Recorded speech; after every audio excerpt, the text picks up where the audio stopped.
छठवां अध्याय। भृगु आदि ऋषिवरों और देवताओं का ब्रह्मा जी के पास जाना और वीरभद्र का हाल कहना। मैत्रेय ऋषि ने कहा, हे विदुर, जब वीरभद्र ने सबको मारपीट कर यज्ञशाला से बाहर निकाल दिया, तब उन लोगों ने ब्रह्मा जी के सम्मुख उपस्थित होकर समस्त वृतांत कहा। उनका वृतांत सुनकर ब्रह्मा जी बोले, हे देवताओं तथा ऋषियों, तुमने बहुत बुरा काम किया। जो यज्ञ में बैठकर शिव जी की निंदा अपने कानों से सुनते रहे और महादेव जी का भाग यज्ञ में बंद करके अपना अपना अंश लिया, ऐसा अधर्म करना तुम्हें उचित नहीं था। जैसा अपराध किया वैसा फल पाया। महादेव जी सब देवताओं और तीनों लोक के जीवों से श्रेष्ठ हैं। वे परमेश्वर तुल्य हैं। मैं उनसे कह कुछ नहीं सकता। तुम लोग मेरे साथ उन्हीं की शरण में चलो। उनकी स्तुति करके तुम्हारा अपराध क्षमा कराऊं। ब्रह्मा जी सब देवताओं और ऋषियों को साथ लेकर कैलाश पर्वत पर गए। उस पहाड़ पर पत्थर की जगह लाल, पन्ना व हीरा आदि अनेक तरह से मणि व रत्न थे। वह पहाड़ 1600 कोस ऊंचा और 1200 कोस के घेरे में है। वहां बरगद आदि के बहुत वृक्ष लगे रहने से धूप का प्रकाश नहीं होता। सदा ठंडी छाया बनी रहती है। अनेक रंग के फूल 12 महीने वृक्षों में लगे रहते हैं। वे अमृत के समान स्वाद देते हैं। वहां पर तालाब, बावली, नहर व झरना ऐसे निर्मल भरे हैं कि उनको देखने से ही आंखों में तरावट आ जाती है। तालाब और बावली के किनारे सुंदर पक्षी, मीठी बोली बोलने वाले सारस, तोता, कोकिला और मोर आदि बैठे हुए चहचहे मचाते हैं। उस जगह देवकन्या और गंधर्व आदि आकर जिस वस्तु की इच्छा करते हैं, उनका सब मनोरथ सिद्ध होता है। वह शोभा देखकर उनका मन मोहित हो जाता है और वे लोग सेतु गंगा में, जो धारा हिमाचल पहाड़ से उतरकर वहां आई है, स्नान करके प्रसन्न हो जाते हैं। उसी पहाड़ पर बरगद का एक वृक्ष, जो 400 कोस ऊंचा और 300 कोस चौड़ा था, उसके नीचे महादेव जी मृगछाला पर बैठे हुए नारद मुनि व सनकादिक अपने चेलों से परमेश्वर का गुणानुवाद कह रहे थे और योग, तप, वेद आदिक अपना अपना रूप धारण किए उनके सामने बैठे थे। उसी समय ब्रह्मा जी सब ऋषियों और देवताओं समेत वहां जा पहुंचे। शिव जी ने ब्रह्मा को देखते ही दंडवत करके बड़े आदर भाव से उन्हें अपने पास बैठाया। ब्रह्मा जी शिव शंकर को नमस्कार करके उनके सामने बैठे और देवतादि जो ब्रह्मा के साथ गए थे, शिव जी को दंडवत करके यथा योग्य स्थान पर चारों तरफ बैठ गए। महादेव जी के मन में दक्ष प्रजापति से शत्रुता होने और सती के तन त्याग करने का शौक नहीं था। इन सब बातों को परमेश्वर की इच्छा समझकर उस समय वे हरि चर्चा में ऐसे मग्न थे कि उन्हें इस बात का कुछ ध्यान नहीं हुआ कि ब्रह्मा जी देवताओं का अपराध क्षमा कराने के लिए आए हैं। ब्रह्मा के आने पर भी वे हरि चरित्र कहते रहे। तब ब्रह्मा ने शिव जी की बहुत स्तुति करके उनसे विनय किया, आप सब देवताओं के मालिक हैं, इसलिए आपका नाम महादेव हुआ। दक्ष आपकी प्रभुता नहीं जानते थे, उन्होंने आपका अपमान किया, वैसा उन्हें फल मिला। उनके निरादर करने से आपकी बड़ाई कम नहीं हो गई। जिस तरह कोई मनुष्य चंद्रमा पर थूके तो वह थूक चंद्रमा पर नहीं पड़ता, उसी थूकने वाले के मुंह पर गिरता है, वही हाल दक्ष का हुआ। अब मेरे विनय करने से दयालु होकर दक्ष का अपराध क्षमा कीजिए। जो देवता और ऋषि आदि उस सभा में थे, वीरभद्र ने उनको भी बहुत दुख दिया। कितनों के पैर तोड़ डाले, कितनों की आंखें फोड़ डाली। वे लोग भी आपके भय से घबरा रहे हैं, इसलिए उनको धैर्य देकर ऐसा आशीर्वाद दीजिए कि जिसमें उनका घायल शरीर अच्छा होकर वे लोग ज्यों के त्यों हो जाएं और दक्ष प्रजापति आपकी कृपा से फिर जीवित होकर अपना यज्ञ विधि पूर्वक संपूर्ण करें। सब देवता और ऋषि भी वहां आकर अपना अपना भाग पाएं। आप भी मेरे साथ वहां चलिए, मैं नारायण जी को विनय करके वहां ले आऊंगा। यज्ञ करने में जो साकल्य बच जाती है, वही साकल्य आपका भाग होगा, सो आप अपना भाग पाएंगे। ये सब बातें ब्रह्मा जी की सुनकर शिव जी ने कहा, मैं किसी से शत्रुता नहीं रखता, अज्ञानी के कहने का कुछ बुरा नहीं मानता। सती के प्राण देने का हाल सुनकर मुझे क्रोध आ गया था, सो दक्ष प्रजापति अपनी करनी को पहुंचा। सती के प्रारब्ध में इसी तरह तन त्याग करना लिखा था। जो कुछ परमेश्वर की इच्छा थी वह बातें हुई। अब जो आज्ञा दीजिए सो करूं। जो कोई बड़ों का कहना नहीं मानता वह पीछे से दुख पाता है। 7वां अध्याय। महादेव और ब्रह्मादिक देवताओं का दक्ष प्रजापति की यज्ञशाला में जाना।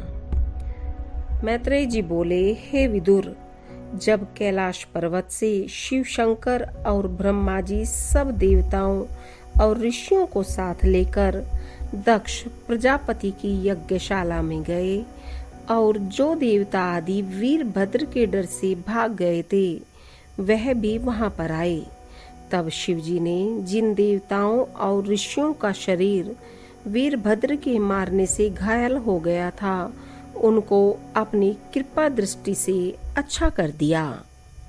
भृगु ऋषि की दाढ़ी के बाल बकरे की दाढ़ी लगाने से फिर उसी तरह जम गए। उस समय ब्रह्मा ने शिवजी से कहा, दक्ष प्रजापति की जो लोथ पड़ी है इसको भी जिंदा करना चाहिए।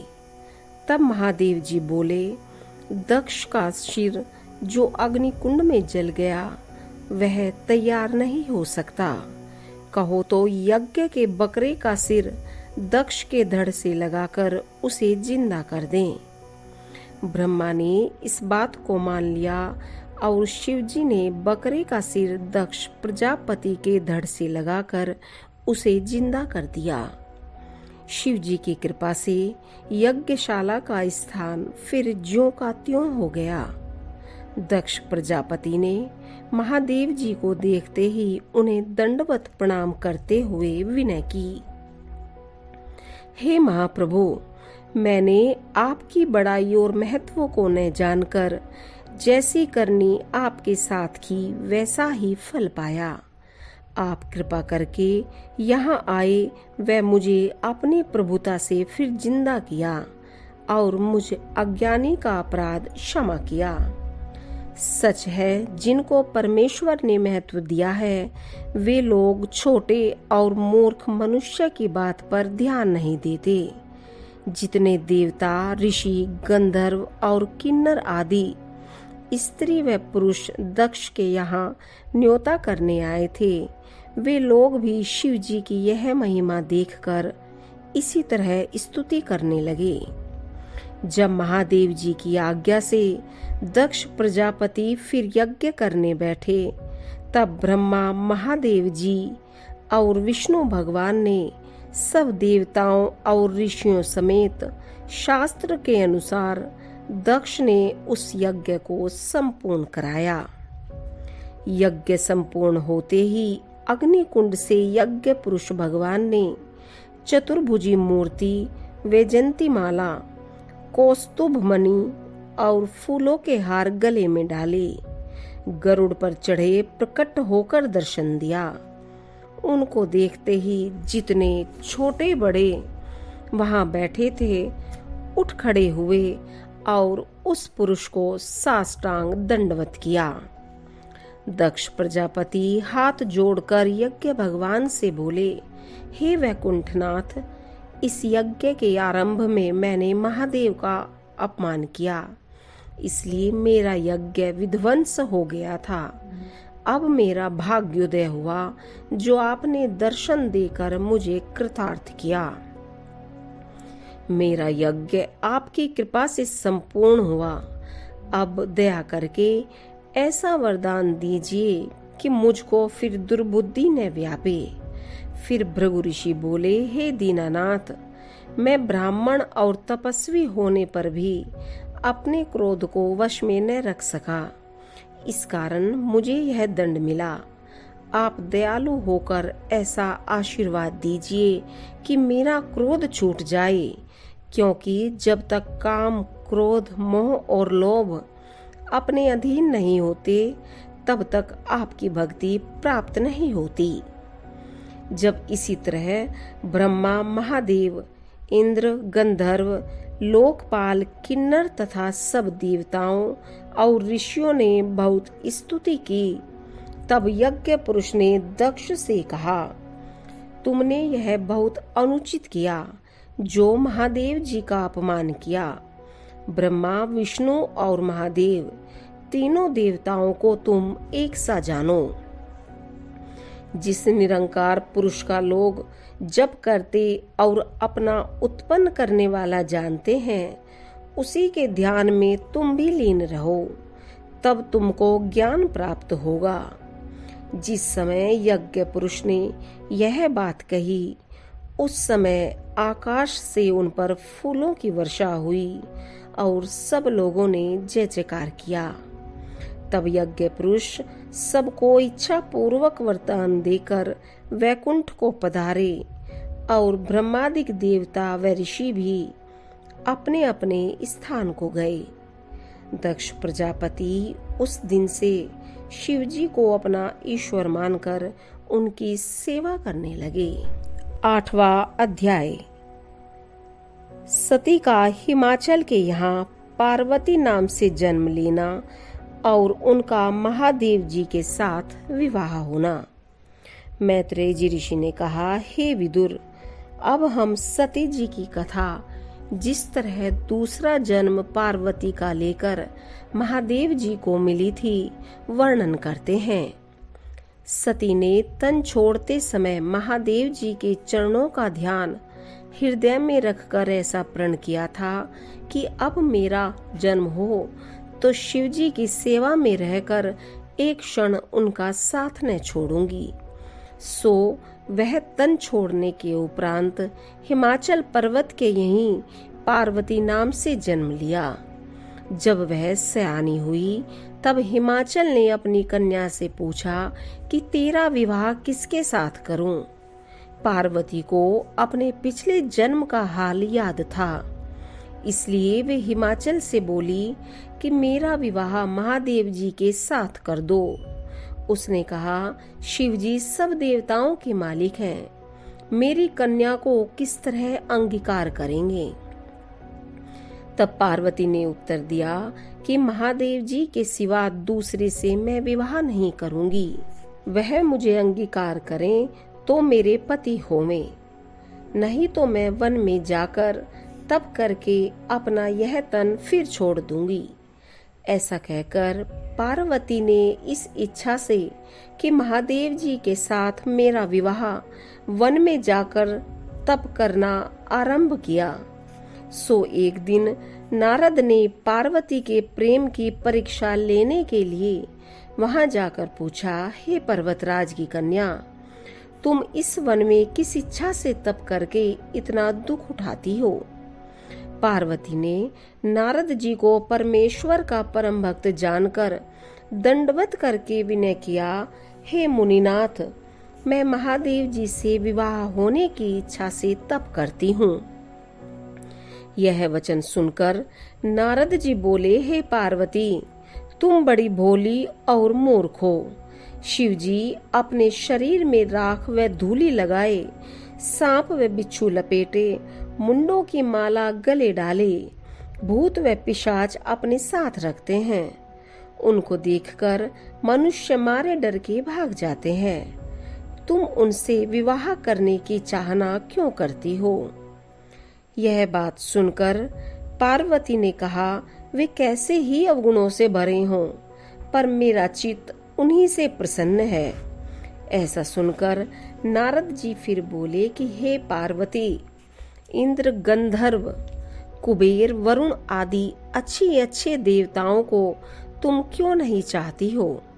यह वचन सुनते ही पार्वती ने हंसकर कहा, हे मुनिनाथ, मन एक है, दो चार नहीं होते। सो मेरा चित्त शिवजी के चरणों में लगा है, वहां से हट नहीं सकता।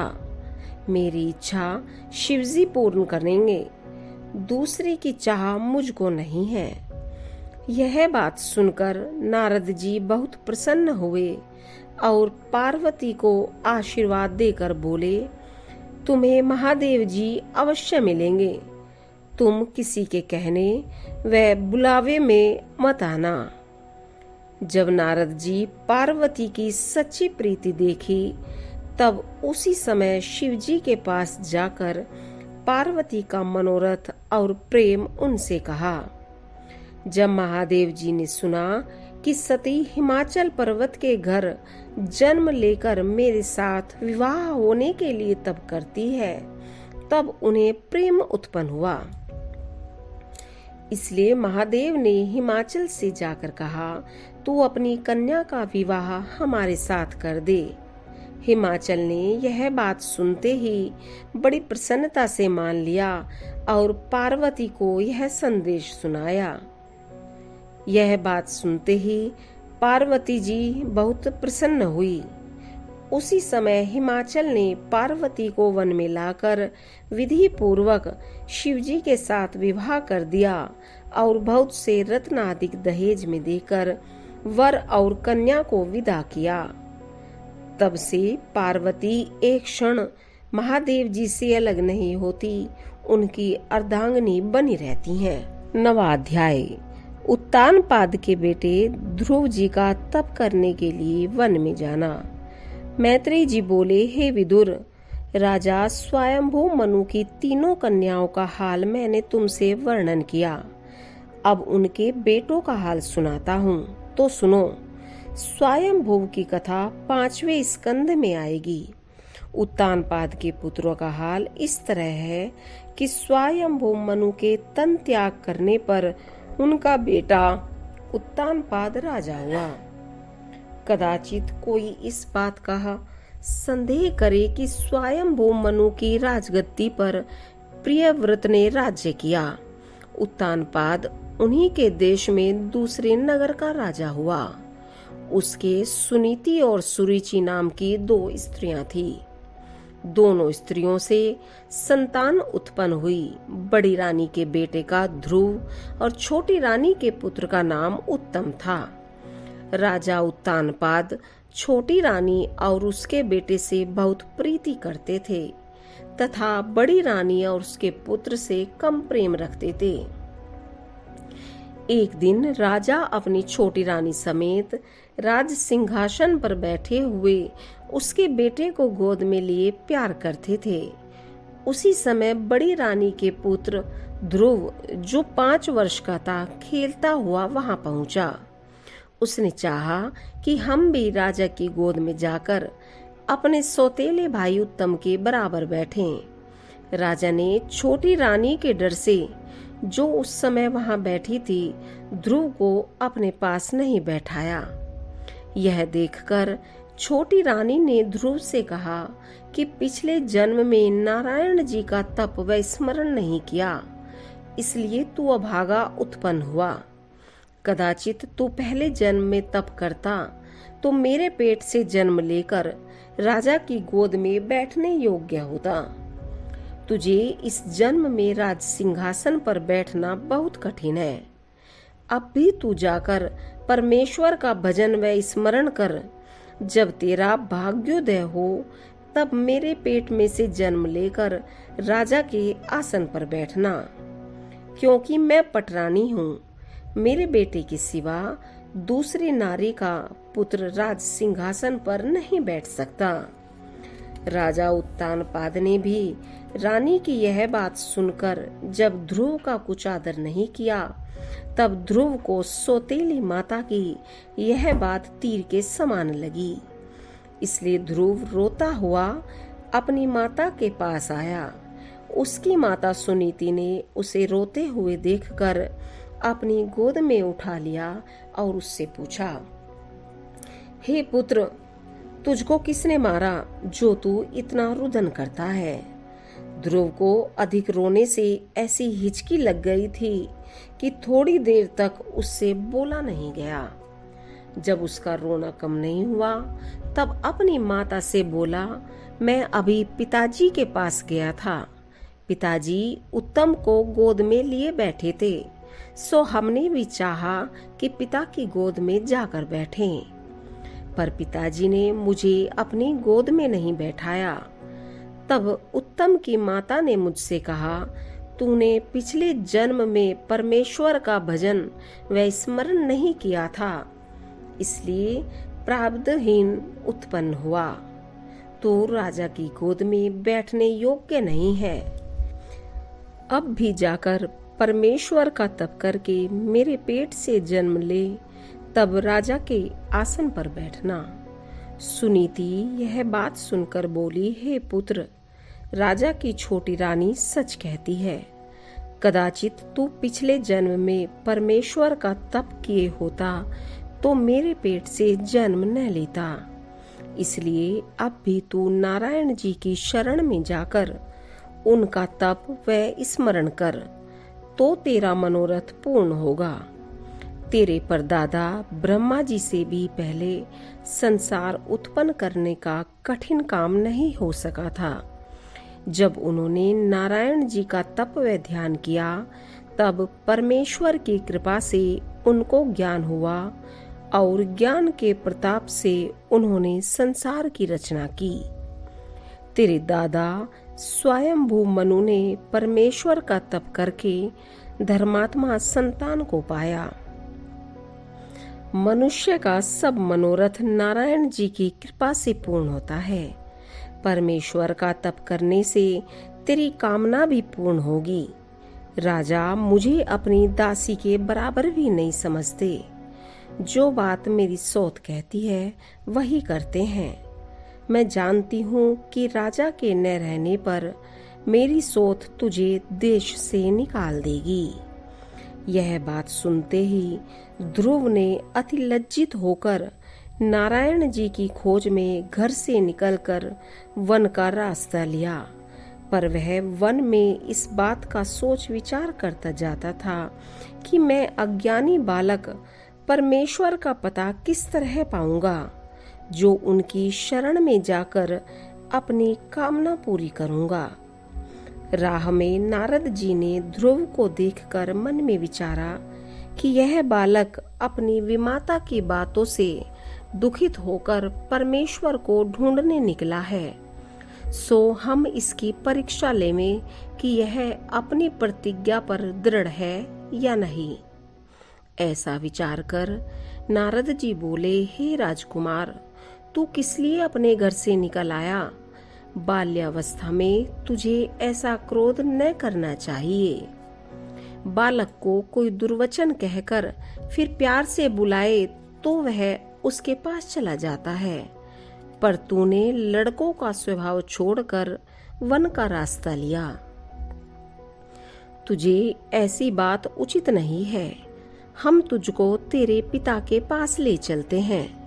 राजगद्दी या जिस वस्तु की तुझे इच्छा हो हम दिलवा देंगे, और जो तू नारायण जी को ढूंढता है सो उनका मिलना सहज मत समझना। बहुत से योगीश्वर व तपस्वी लोगों ने नारायण जी का तप व जप करके अपना शरीर जला दिया, जिस पर भी उनको नहीं पाया। तू वृथा उनको ढूंढने क्यों जाता है? हम नारद मुनि हैं, परमेश्वर के भक्त व सेवक हैं। तुझको तेरे पिता के पास ले जाकर जो कुछ हम कहेंगे, हमारी सब बातें तेरा पिता मानेगा। ध्रुव ने नारद जी का यह वचन सुनकर विचार किया कि मैंने सुना था कि नारद मुनि नारायण जी के परम भक्त हैं। देखो, हम अभी नारायण जी की खोज में केवल घर से निकले हैं, सो ऐसे महात्मा व हरि भक्त का दर्शन पाया। जब मैं परमेश्वर के तप व स्मरण में लीन हो जाऊंगा, तब न मालूम और कैसे कैसे अच्छे पदार्थ मिलेंगे। यह बात विचार कर ध्रुव ने नारद जी को दंडवत करके विनय किया, हे मुनिवर, आप नारायण जी के परम भक्त हैं, इसलिए मेरी सहायता कीजिए, जिससे मैं परमेश्वर के चरणों तक जल्दी पहुंच जाऊं। आपको परमेश्वर की राह पर जाने से मुझे फेरना उचित नहीं है। नारायण जी के मिलने का जो सहज मार्ग हो वह मुझे दिखला दीजिए। मैं क्षत्रिय का बेटा हूँ। अब नारायण जी का दर्शन किए बिना फिर कर अपने घर नहीं जाऊंगा। जब नारद जी ने देखा कि यह लड़का परमेश्वर की भक्ति में सच्चा है और ज्ञान सिखलाने के योग्य है, तब नारद मुनि ने ध्रुव से कहा, हे बेटा, तुझे और तेरे ज्ञान को धन्य है। हम तेरी परीक्षा लेते थे, अब तुझको नारायण जी के मिलने का मार्ग दिखाते हैं। तू मथुरापुरी में जाकर यमुना के किनारे, जहाँ श्री कृष्ण जी त्रिलोकीनाथ आठों पहर रहते हैं, कुश का आसन बिछाकर उत्तर मुंह बैठकर नारायण जी का ध्यान करना। नित्य यमुना जी में त्रिकाल स्नान करना। वहां नहाने से तेरे जन्मांतर के सब पाप छूट जाएंगे।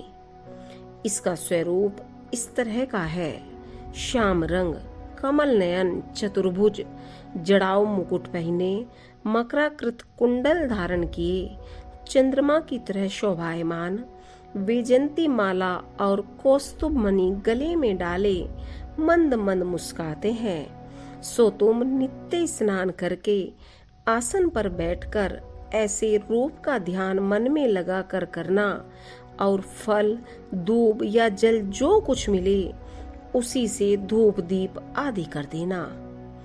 12 अक्षर का मंत्र नारद मुनि ने ध्रुव को उपदेश करके कहा कि इसी मंत्र को जपना, भोजन कम करना, पानी थोड़ा पीना।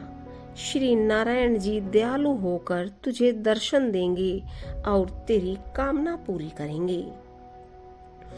तू बड़ी पदवी को पहुंचेगा।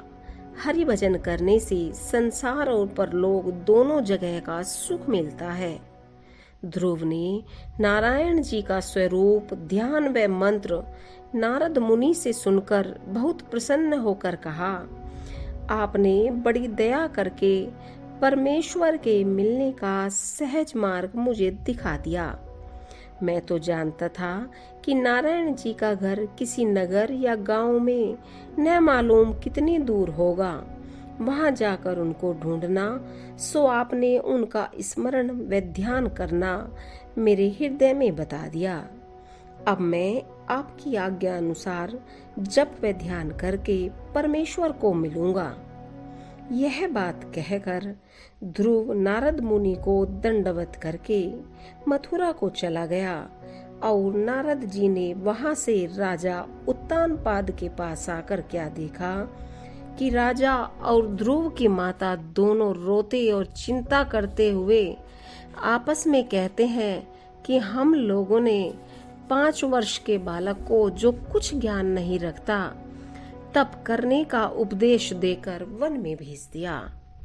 न मालूम वह बेचारा कहाँ गया और उसकी क्या गति हुई।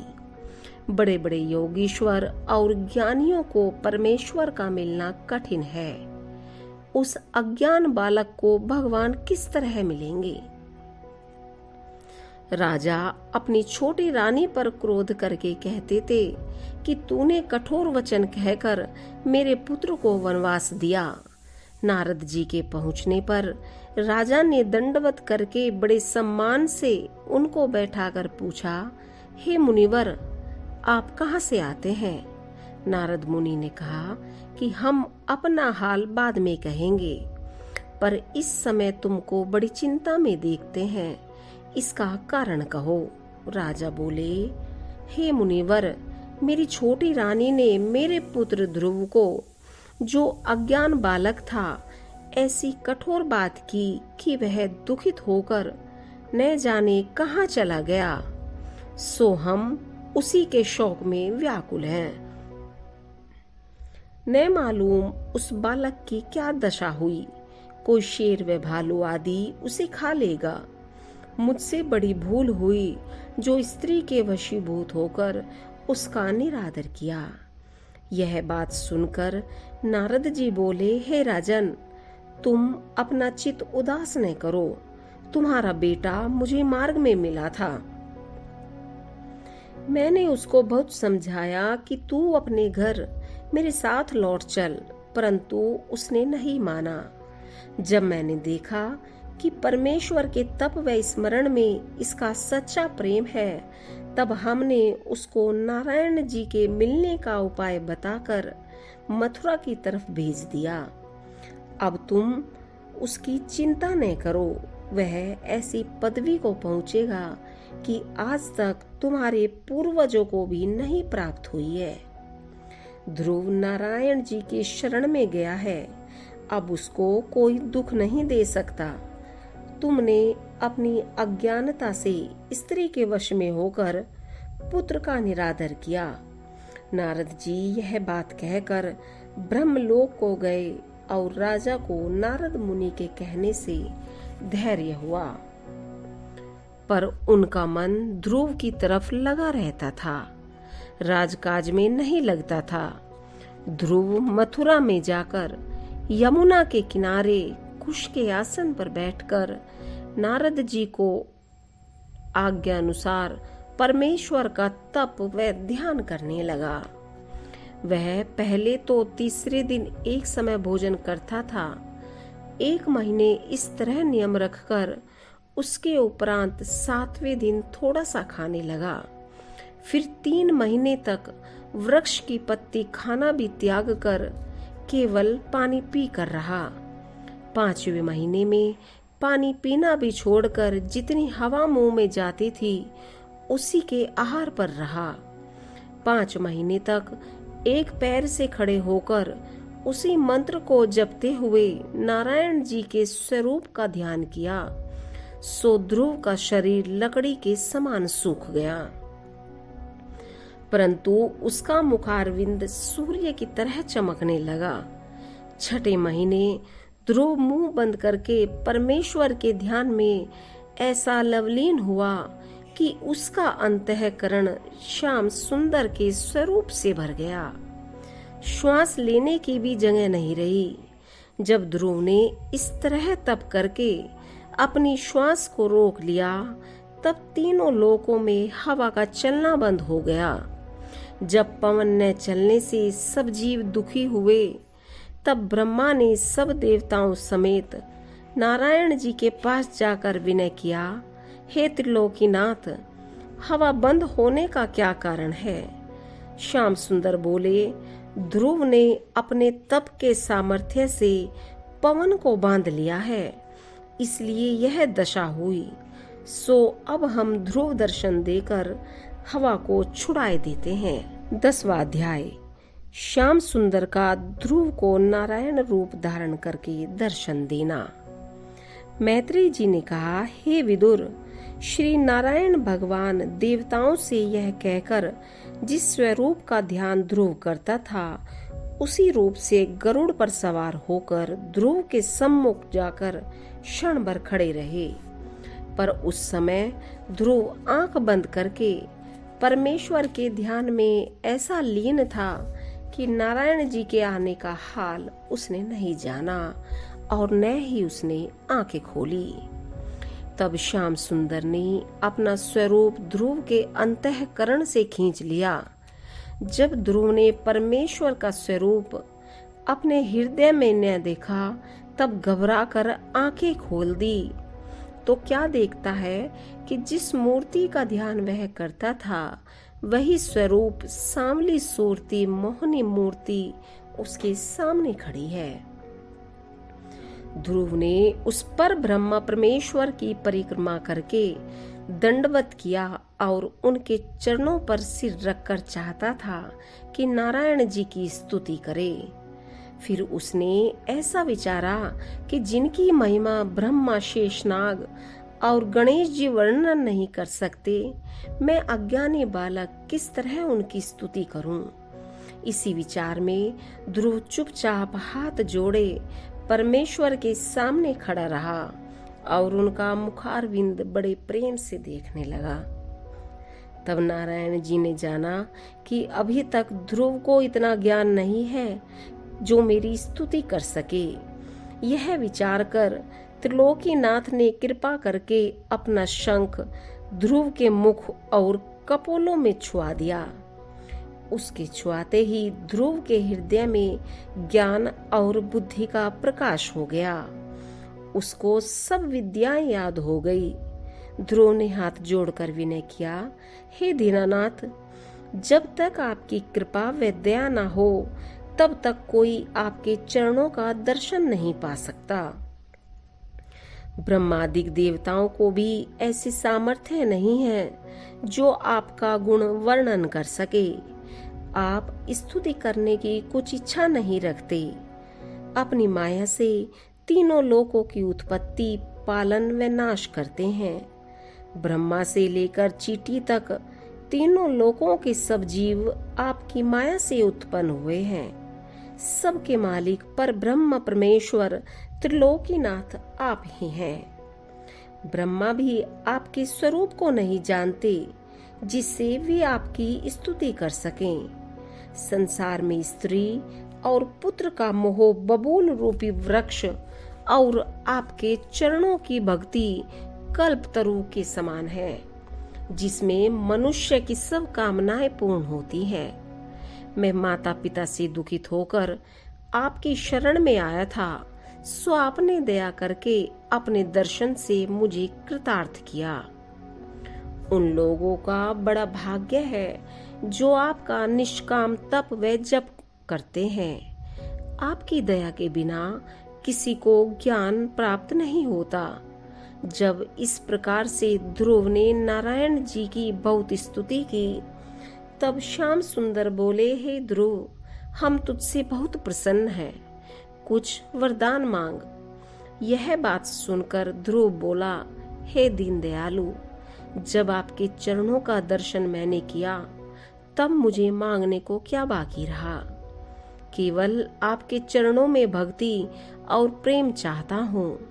यह वचन सुनकर अंतर्यामी नारायण जी ने कहा, हे ध्रुव, तूने राजगद्दी मिलने के लिए मेरा तप किया था, सो हमने तुझे राज सिंहासन दिया। अब तू मेरी आज्ञा से नगर में जा और जिसने तुझे ताना मारा था उसके सामने 36,000 वर्ष राज्य कर। जो तुझे अभागा कहती थी उसका पुत्र उत्तम, जिसके पास तुझे राजा ने गोद में नहीं बैठाया था, तेरी सेवा करेंगे। तेरा पिता तुझे राजगद्दी पर बैठाकर तप करने के लिए वन में चला जाएगा। तेरे भाई उत्तम को वन में शिकार खेलते समय कुबेर का अनुचर एक यक्ष मार डालेगा। उसी चिंता में उत्तम की माता भी वन में जलकर मर जाएगी। जब तू शरीर त्याग करेगा तब हम ब्रह्मलोक से भी ऊंचे ध्रुव लोक में तुझे रहने के लिए स्थान देंगे। वहां तू महाप्रलय तक स्थिर रहेगा। चंद्रमा, सूर्य और सब तारागण तेरी परिक्रमा करेंगे।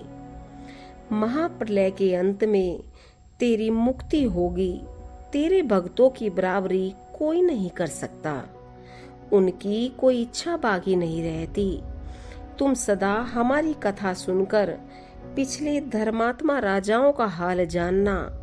भगवान ने जब यह वरदान ध्रुव को दिया तो देवता लोगों ने प्रसन्न होकर नारायण जी और ध्रुव के ऊपर फूल बरसाए। ध्रुव के भाग्य की प्रशंसा की। जब नारायण जी यह वरदान देकर अपने लोकों को गए, तब फिर हवा चलने लगी और तीनों लोकों के जीव पवन बहने से सुखी हुए। ध्रुव वहां से घर को चला, पर राह में यह विचार करता जाता था कि मुझसे बड़ी भूल हुई जो नारायण जी का दर्शन पाकर फिर मैंने राजगद्दी को अंगीकार किया।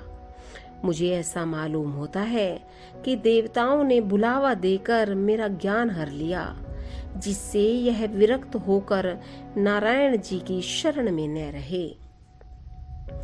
क्योंकि संसार में प्रसिद्ध है कि जब कोई मनुष्य परमेश्वर का ध्यान करता है तब इंद्र आदि देवता उसके भजन व स्मरण में विघ्न डालते हैं। इसी तरह चिंता करता हुआ ध्रुव अपने नगर के निकट पहुंचकर एक बाग में ठहरा। बाग के माली ने जाकर राजा से कहा।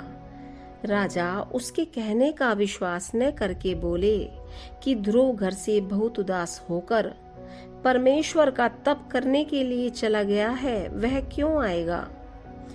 उसी समय नारद जी ने आकर कहा, हे राजन, तुम्हारे पुत्र ध्रुव ने नारायण जी का दर्शन पाकर अपना मनोरथ सफल कर लिया है, सो तुम्हें यहाँ बैठे रहना उचित नहीं है। चलो उसको आदर भाव से ले आओ। नारद मुनि के कहने से राजा को विश्वास और बड़ा आनंद हुआ। राजा ने रत्न का एक हार माली को देकर उसी समय अपने बेटे उत्तम और दोनों रानियों को लेकर नारद जी समेत बाजे बजाते हुए बड़ी धूमधाम से ध्रुव के पास चले। जब नगर के लोगों ने सुना कि ध्रुव परमेश्वर से मिल आया है और उसका दर्शन करना बड़ा पुण्य है, तब वे लोग भी सब गाते बजाते हुए ध्रुव जी का दर्शन करने गए। सब लोगों ने सवारी पर से उतरकर ध्रुव जी का दर्शन किया। वे अपने शरीर व सिर के बालों में राख लगाए और जटा बढ़ाए बैठे थे। ध्रुव ने नारद जी और राजा के चरणों पर गिरकर दंडवत किया। राजा ने बड़े प्रेम से ध्रुव को गोद में उठाकर छाती से लगाया और अपने आंसुओं से उसके मुंह को धो दिया। फिर ध्रुव ने पहले छोटी रानी के पास, जिसने उसको ताना मारा था, जाकर साष्टांग दंडवत करके कहा, हे माता, तुम्हारे उपदेश से मैं चला गया था, सो नारायण जी के दर्शन मिलने से मेरे सब मनोरथ पूर्ण हुए। फिर उन्होंने अपनी माता सुनीति को दंडवत करके जितने छोटे बड़े पुरवासी उनके दर्शन के लिए आए थे, यथा योग्य सबका शिष्टाचार किया। राजा उत्तानपाद ध्रुव को अपने साथ हाथी पर बैठाकर ब्राह्मणों और याचकों को दान में दक्षिणा देते हुए और द्रव्य लुटाते हुए राज मंदिर में ले आए। वहां उन्होंने हजामत बनवाकर स्नान कराया और बहुत उत्तम आभूषण व वस्त्र उन्हें पहनाए। नारद जी ब्रह्मलोक को गए और राजा ने लाखों ब्राह्मण खिलाकर बड़ी खुशी मनाई। प्रवासियों ने अपने अपने घर आनंद मनाया। ध्रुव की माता सुनीति को परम आनंद प्राप्त हुआ। इतनी कथा सुनाकर मैत्री जी ने कहा, हे विदुर, जिसके ऊपर परमेश्वर प्रसन्न होते हैं उससे सब खुश रहते हैं, और श्याम सुंदर के विमुख रहने से पिता और भाई भी शत्रु हो जाते हैं। ध्रुव का चित्त धर्म में तत्पर देखकर राजा उससे बहुत प्रसन्न रहते थे। कुछ दिन उपरांत राजा के मन में विचारा कि ध्रुव अब राज्य करने के योग्य हो गया है। अब इसे राजगद्दी देकर मैं परमेश्वर का तप करूं तो हमारा परलोक बने। ऐसा विचार कर राजा ने अपने मंत्रियों से पूछा। जब सब लोगों को यह बात भले मालूम हुई, तब राजा ने अच्छा मुहूर्त देखकर ध्रुव को राज सिंहासन पर बैठा दिया और राजकाज उनको सौंपकर अपने आप वन में जाकर नारायण जी का तप व ध्यान करने लगे। ध्रुव जी ने राजगद्दी पर बैठकर सातों द्वीपों पर ऐसा राज्य किया जिनके धर्म व न्याय से सब प्रजा आनंद से रहती थी। बाघ व बकरी एक ही घाट पर पानी पीते थे। उनके राज्य में कोई दुखी व दरिद्र न था। प्रजा की इच्छा करने पर पानी बरसता था। ध्रुव जी ने अपने भाई उत्तम को राज्यकाल का अधिकार दिया था और उत्तम भी ध्रुव जी की आज्ञा अनुसार सब काम करके बड़े प्रेम से उनकी सेवा करता था। एक दिन उत्तम ध्रुव से आज्ञा लेकर वन शिकार खेलने गया। वह एक मृग के पीछे घोड़ा दौड़ाता हुआ कुबेर के विहार की जगह में जा पहुंचा और उसके साथियों ने उस स्थान को मलमूत्र करके भ्रष्ट कर दिया। कुबेर के नौकर बोले कि तुम संसारी मनुष्य होकर देवलोक में क्यों आए हो? इसी बात पर उत्तम भी अपने राज्य के अभिमान से उनको दुर्वचन कहने लगे। उनमें एक यक्ष बड़ा बलवान था। उसने उत्तम को मार डाला। उसके साथियों ने आकर यह हाल ध्रुव से कहा। तब ध्रुव जी क्रोधवश होकर अपनी सेना समेत यक्षों से लड़ने लगे। उत्तम की माता सुरुचि यह हाल सुनकर रोती और विलाप करती हुई उसकी लौथ ढूंढने के लिए वन में गई। सो आग लगने से वहां जल मरी। जब राजा ध्रुव अपनी सेना समेत यक्षों के पास पहुंचे तो 1,30,000 यक्ष शस्त्र लेकर राजा ध्रुव के सम्मुख युद्ध करने के लिए आए। राजा ने अपने सेनापतियों से कहा कि तुम लोग अलग खड़े होकर युद्ध का तमाशा देखो, हमको लड़ने दो। ऐसा कहकर ध्रुव जी अपना रथ यक्षों के सम्मुख ले गए। यक्षों ने राजा को देखकर उन पर शस्त्र चलाए। ध्रुव जी ने उनके सब वार बचाए और अपना धनुष चढ़ाकर ऐसे बाण मारे कि उनमें से कुछ तो मर गए और बाकी घायल होकर गिर पड़े। राजा ध्रुव की विजय हुई। यक्षों की यह दशा देखकर एक यक्ष ने जाकर कुबेर से सब वृतांत कहा। कुबेर अपने नौकरों के घायल होने और मारे जाने का हाल सुनकर अपनी सेना के साथ लड़ने के लिए संग्राम भूमि में आए। उन्होंने ध्रुव जी से कहा, तू मनुष्य होकर देवताओं को दुख देता है, मैं तुझे मारूंगा।